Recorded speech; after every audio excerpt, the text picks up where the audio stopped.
மாண்புமிகு நீதியரசர்கள் நீதிமன்றங்கள் ஊழல்வாதிகளை மீண்டும் 2026 தேர்தலில் போட்டியிட தடை விதிக்க வேண்டும். மக்கள் சார்பாக கோரிக்கை வைக்கிறோம். தடை விதிக்க வேண்டும். அரசியல்வாதிகள் ஒரு சிலரை கேவலமாக கேலியாக இன்னும் பேசிக் கொண்டுதான் இருக்கிறார்கள். சந்தர்ப்பத்தை எதிர்பார்த்து காத்திருந்தவர்கள்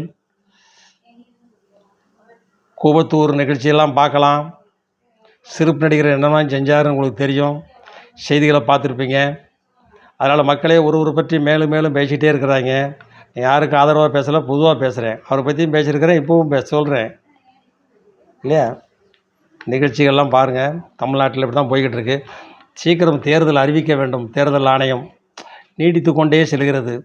இந்த கூத்தெல்லாம் எத்தனை நாளைக்கு தான் கேட்டுகிட்டே இருக்கிறது. சீக்கிரம் ஆட்சிக்கு அமர்த்துறதுக்கு வழியை பாருங்கள். சீக்கிரம் மக்கள் ஓட்டு போடட்டும். தொல்லை முடிஞ்சது, எங்கே பார்த்தாலும் இன்னும் கூட்டமாக தான் இருக்குது அப்படின்னு மக்கள் ரொம்ப வருத்தப்படுறாங்க. தேர்தல் ஆணையமே நீங்கள் தேர்தல் தேதியை சீக்கிரம் அறிவிச்சிட்டிங்கன்னா மக்கள் நிம்மதியாக இருப்பாங்க ஓட்டை போட்டுட்டு.